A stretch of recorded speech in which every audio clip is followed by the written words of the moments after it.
Damos la cordial bienvenida a los estudios de Nina Radio a Patricia Hualinga.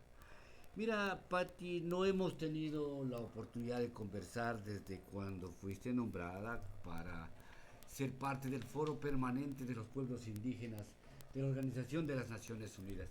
¿Puedes darnos así un resumen compacto de lo que tú haces, de lo que hace este grupo y en el contexto de las Naciones Unidas? Porque ese es un contexto universal, mundial, ¿no? Sí, la lucha de los pueblos. Buenos días, Anina Radio, y gracias por la invitación. La lucha de los pueblos indígenas en Naciones Unidas tiene tres sistemas. Uno es el foro, el otro son las relatorías y el otro es el HEMRI, que es como una parte más técnica. Yo soy uno de las 16 miembros del Foro Permanente de Naciones Unidas para Cuestiones Indígenas. Dicen que somos miembros expertos y nosotros sesionamos en abril, aunque el año próximo va a ser en mayo por todo lo que implica. Estos espacios hacen que, por ejemplo, en abril haya participación de muchos pueblos indígenas adscritos al foro, porque no es que se puede ir a participar así nomás, de organizaciones que van llevando temáticas que va cada año. Este año, por ejemplo, fue el tema de la salud de los pueblos indígenas. Entonces, los 16 miembros nos reunimos para escucharles a los diversos pueblos que vienen del mundo y vienen a denunciar los atropellos que tienen en sus países. Y también están los representantes de los gobiernos, las entidades multilaterales, los bancos, y nosotros tenemos la obligación de generar recomendaciones escuchando todo lo que ellos han dicho. ¿Queda en generar recomendaciones o esas recomendaciones son vinculantes al ejercicio administrativo de los gobiernos? Estas recomendaciones, muy pocas cosas son vinculantes dentro del sistema de Naciones Unidas. Y las recomendaciones, aunque no son vinculantes, son como un llamado a los gobiernos y a todas las instancias que tienen que ver con los pueblos indígenas y se los hace presente. Obviamente los gobiernos tratan de muchas veces de que no salga sus nombres, ¿no?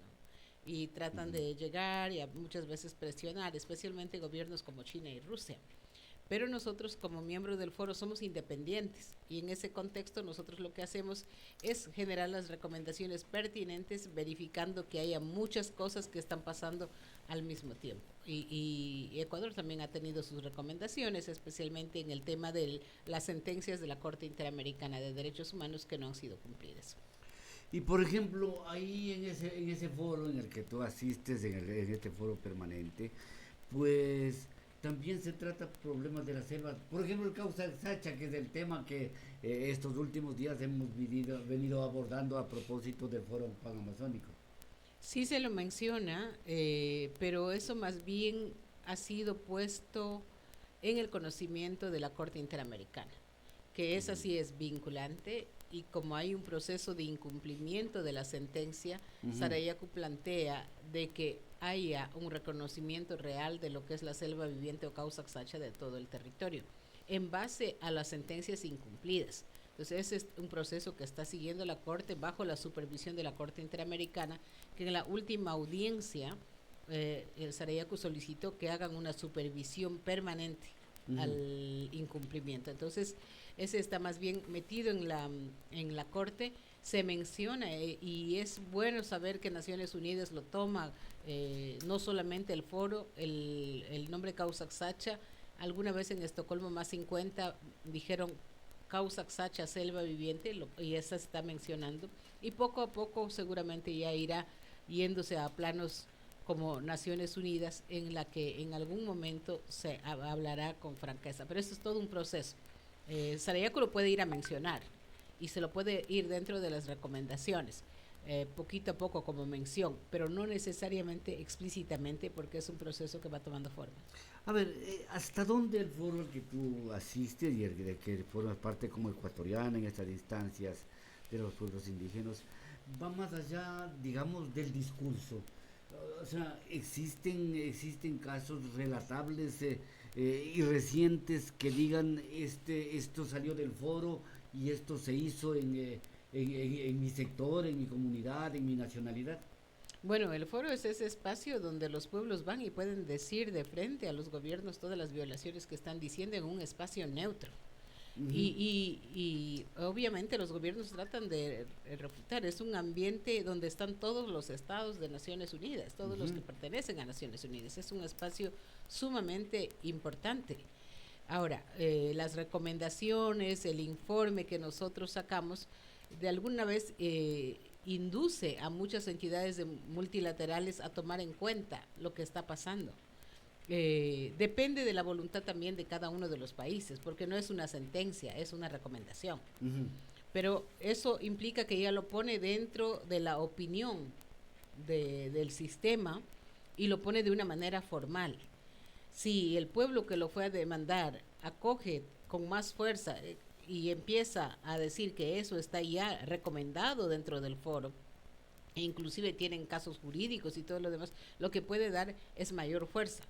Hay que estar muy claros que las recomendaciones del foro no son vinculantes igual que la Declaración de Naciones Unidas sobre Pueblos Indígenas, así es. pero son recomendaciones como llamadas de atención a los gobiernos y a los estados. Y en el momento en que llegas a la máxima instancia y se vuelve visible y está dentro de la recomendación, se queda ahí visible para todo el mundo. Y Ujú, eso puede ser utilizado. Y ahora, no solo para Ecuador, en mi caso trabajamos a nivel internacional y mi representación está para América Central, América Latina y el Caribe. Entonces, ahí tengo que ver, el rol que yo tengo es que tengo que ver que esos voces que llegan de los pueblos indígenas sean incluidos dentro de la recomendación e inclusive dentro de los 16 miembros, per, eh, hacerle que incluyan, porque muchas veces como son tantas voces, podría no ser incluido. ujú. Depende de la representación que tengamos y la fuerza y la convicción que tengamos para poder hacerlo incluir. Bueno, yo hasta el primer foro que he participado, porque estoy desde enero, he hecho incluir todo lo que los pueblos de las Américas han dicho. Ujú. Por eso era la pregunta incluso del causa Sacha, ¿no? Pero esto, a mí me da por preguntar esto, ¿no? Tú hablas ciertamente de que es recomendación y no es sentencia, ¿no? Por lo tanto, las recomendaciones van, vienen. Lo que acabamos de vivir aquí en Pastaza, el Foro Social Panamazónico, es recomendaciones también a otras instancias, en eso estaríamos. Es una cuestión diferente, porque el Foro Social Panamazónico es de la sociedad civil. Ahorita el Naciones Unidas es Pero de el los resultado es estados. recomendación, o Eh, sea, si no puede llamarse recomendación, sugerencia, puede llamarse también exigencia, no sé. Exigencia podría decirse el Foro Social Panamazónico, pues Ujú, los gobiernos lo van a recibir en cada uno de los 9 países y van a ver qué es lo que la sociedad civil está pensando. El Foro Social Panamazónico nace del Foro Social Mundial, que ujú, promueven la sociedad civil, muy diferente a Naciones Unidas, que es de los gobiernos, de alguna claro. manera, y que es un espacio donde los gobiernos van y participan de una manera permanente a través de las misiones permanentes. El foro social, en cambio, es mucho más social y por eso se da aquí en el Puyo, porque la decisión fue que sea en Ecuador Puyo, ¿no? Y porque fue invitado en ese momento por el presidente de los Guaranis y fue acogida por las 7 nacionalidades. Entonces, en el marco del Foro Social Panamazónico se dan varios aspectos. Primero, la recomendación que dan los pueblos indígenas, porque 2 días antes se reunieron y hicieron un llamado de atención y hacen un mandato que hacen llegar a los gobiernos y que yo tengo la obligación también de que llegue A la ONU, a la ONU. ¿ya? Y es más, ya se le ha enviado a la ONU para que vean que hay esta, este mandato de los pueblos indígenas.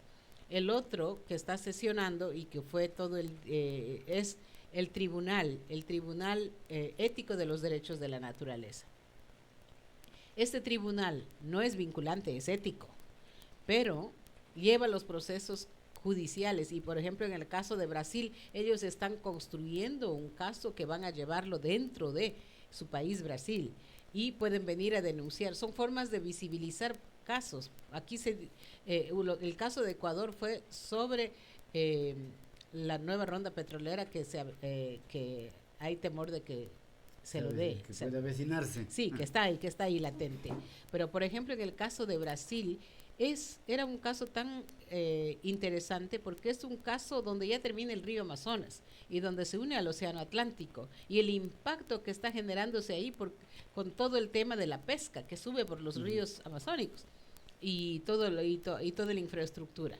El caso Venezuela era, por ejemplo, territorios de sacrificio. Entonces, todos estos casos lo que hacen es subir el perfil y en algún momento empezar a exigir, porque los gobiernos están bien blindados, no es fácil que uno lleve la propuesta y ellos escuchen, ellos tienen un blindaje fuerte dentro de sus estados, naciones, y lo que hacen la gente de la sociedad civil es tratar de generar procesos que puedan dar visibilidad a sus propios procesos e inclusive jurídicamente. En muchos casos, por ejemplo, el caso que llevamos en México sobre el oleoducto, lo que sí ha hecho es subir el proceso y ellos creo que recién acaban de tener una victoria. Entonces, esto es el tribunal. Y lo otro son las discusiones que se generan en las diferentes casas de esos espacios. Por ejemplo, la Casa de la Soberanía Alimentaria, la Casa de la Libre Determinación, la Maloca Indígena, la Casa de los Pueblos Indígenas, la Casa sobre Economía. Entonces, había 2,000 personas participando, no solamente de distintos países. O sea, Puyo fue sede de un foro social internacional. Entonces, esas 2,000 personas se movían entre los distintos espacios para escuchar los distintos casos, pero al mismo tiempo para intervenir, para posicionar, y ha habido una discusión muy rica, ¿no?, al respecto. Las mujeres, por ejemplo, tenían su propia casa, los indígenas teníamos nuestra propia casa, y al marco de eso han llegado un sinfín de emprendimientos que estuvieron fuera ahí dentro del espacio del pabellón, pero fuera de lo interno. Sí. Estos emprendimientos venían de mujeres indígenas, de emprendedores de la ciudad, de todo tipo, que han permanecido estos días, ¿no? Que permanecieron estos días demostrando que hay economías alternativas, que están ahí presentes, que están en las comunidades. Entonces, este foro es la expresión de la sociedad civil para generar voces y hacer llegar a los gobiernos, muy diferente a lo de el foro permanente, que eso sí que es muy oficial. Ya. A ver, yo digo para hablar un poco más pisando en tierra para ti, por ejemplo, algo de lo que nos preocupa aquí en Pastaza, en Napo, en Zamora Chinchipe, también en Orellana, es la minería ilegal. La minería ilegal, a ver, ¿cómo lo abordaron ese tema, no? Porque, o sea, es un asunto terrible. En el Yasuní vimos reportajes hechos por una periodista de Pastaza, la Giovanna, pues que ya estamos invadidos. Y de hecho también ahí, por ejemplo, debe haber alguna gente indígena que puede ser incluso cómplice de estas actividades o que estén inmersos también por necesidad. No sé, por eso te consulto, Pati, ¿cómo es que abordaron este tema que lo tenemos aquí en la palma de la mano prácticamente? Bueno, es uno de los temas abordados en el tema de extractivismo. O sea, no hay mucha diferenciación entre la ilegal y la legal para los pueblos indígenas. Todo es ilegal en el contexto de los pueblos indígenas. Entonces, este tema sí ha sido abordado, pero está muy ligado al crimen organizado y economías ilícitas. Así se llama dentro del sistema de Naciones Unidas. Y esto ha sido abordado en el Foro Social Panamazónico como un riesgo total para los pueblos indígenas. Ahora, como sabemos, la minería ilegal viene conectada de distintas maneras y viene conectado muchas veces donde hay involucramiento de las mismas autoridades complicidad, ¿no? Sí, primeramente hay gente de mucho poder que está involucrado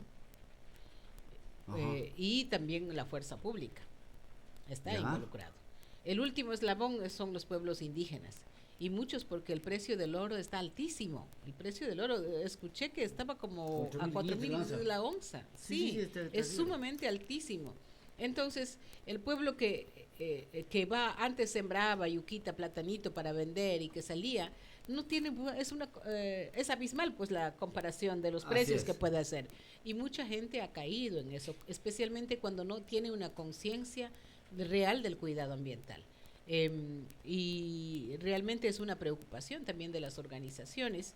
Nosotros, y la única forma de que creemos que pueden afrontar esta situación es fortalecer a nivel del interno de los pueblos, fortalecer su propia seguridad y hacer alianzas estratégicas con los gobiernos. O Ujú. sea, no se puede pelear de una manera aislada, inclusive Así es. culpando a los que están ahí, Así es. y esa Claro, discusión ha porque salido muy, sí, porque no están y en el echar la culpa al territorio. otro y con eso estoy yo libre. No, no, no. Tiene que Y ser echarle la involucrado culpa todo el mundo, ¿no? al que no está generando, sino al que de alguna manera es el último el que actúa, cuando hay Ujú. toda una cadena. Entonces, y esto no solo es aquí en el país, es una dinámica que está copando en el mundo y próximamente mi compañero de, de las Naciones Unidas, Rodrigo Payafeb, está haciendo un estudio minucioso de investigación al respecto. Investigación in situ, no solamente aquí en Ecuador, sino en todos los países e inclusive en África, y va a ser el próximo informe que vaya a salir de Naciones Unidas. Ajá. Porque este sí es un tema preocupante. Lo que tú dices, Patti, es real, ¿no? No puede haber una lucha contra la minería ilegal si las comunidades, las poblaciones que están inmersas dentro de ese territorio también no hacen alianzas con los gobiernos, porque el gobierno está llamado por obligación a cuidar de esto, ¿ya? Pero también existe cierta irresponsabilidad de los gobiernos en dar concesiones eh, tipo compadrazgo, Pati, y eso también, ¿cómo abordaron ustedes en este foro? Es que es parte de la corrupción, pues, Salomón. Todas estas concesiones que dan a dedo desde el escritorio en territorios indígenas y que promueven que eso sí es legal cuando realmente destruyen la Amazonía, cuando destruyen ecosistemas únicos. Eso es cuestionable, eso se tiene que denunciar y eso es lo que ha pasado en muchos territorios. A eso se suma la la lavada de oro ya no combatea como lo hacían antes, pues. Meten dragas, meten Así es. maquinaria, hacen huecos y eso, o sea, no es cultural. Y es verdad que nuestra gente en algún momento lavaba el oro, iba al río y metía la arena y lavaba el oro y sacaba su oncita y venía a hacer su intercambio. Es una forma distinta. Aquí lo que meten es maquinaria y muchas veces lo hacen a escondidas en territorios ajenos. Se había comprobado hace algunos días que, por ejemplo, en la colindación entre Pacayaco y Villano habían estado ahí abriendo gente y no saben cómo metieron dragas allá, porque es lejos, ni siquiera no hay pistas de No, aterrizaje, claro. nada, pero se están buscando las formas, la ilegalidad busca las formas de corromper y viendo la necesidad de la gente y irrumpir en sitios que posiblemente no están de fácil acceso y eso obviamente no se puede combatir a solas, tiene que haber una unidad porque ellos sí están bien organizados, ellos sí Claro. tienen una red de países, pero el gobierno lo que ha hecho es culpar a los pueblos indígenas y no tratar de alguna manera enfrentar viendo cómo pueden hacer que haya una participación efectiva a nivel local. Estos temas son realmente muy profundos para su tratamiento, ¿no? Muy complejos también. Eh, y pues yo quisiera finalmente que en este diálogo contigo, Pati, pues que nos hagas un resumen así muy sucinto de lo que fueron las conclusiones del foro panamazónico llevado a cabo en Puyo, ¿no? Y el beneficio que esto implica para la sociedad amazónica especialmente. En una lectura rápida, el Foro Social Panamazónico declara en emergencia la Amazonía, Ujú. porque estamos ya en un punto de no retorno, Salomón. O sea, Exactamente. ya estamos en un punto donde ya no puede dar más. Hay un peligro de sabanización. Aborda estos temas como un peligro real. Por otro lado, el tribunal declara que la Amazonía sea declarado un ser vivo, consciente y sujeto de derechos. Ujú. Veamos hasta dónde avanza esto. Se analiza profundamente los impactos que están teniendo los pueblos indígenas en primera línea y el rol que deben tener los gobiernos al respecto. Que no haya etnocidio y ni siga generándose ecocidio en territorios amazónicos, sino que haya una participación efectiva y el cumplimiento de los derechos que han sido logrados. Estas son una de las pautas en las que el Foro Social se ha enfocado, especialmente en todo el tema de la contaminación de los ríos. El río Puyo ha estado muy presente en todo el Foro Social Panamazónico y entra dentro de las recomendaciones. Causac Sacha ha estado muy presente con Sarayaco y con Paquiru en el Foro Social. Es parte de uno de los que dicen que esto se tiene que respetar como Causac Sacha, selva viviente. La visión pura de los pueblos indígenas está ahí, tratando de en algún momento hacer un llamado de que realmente se respete la naturaleza, no como forma de explotación, la Amazonía no como solo forma de explotación, sino como una forma de conservar y de protegerlo. Yo creo que esto resume en todo lo que se ha hablado en distintos temas.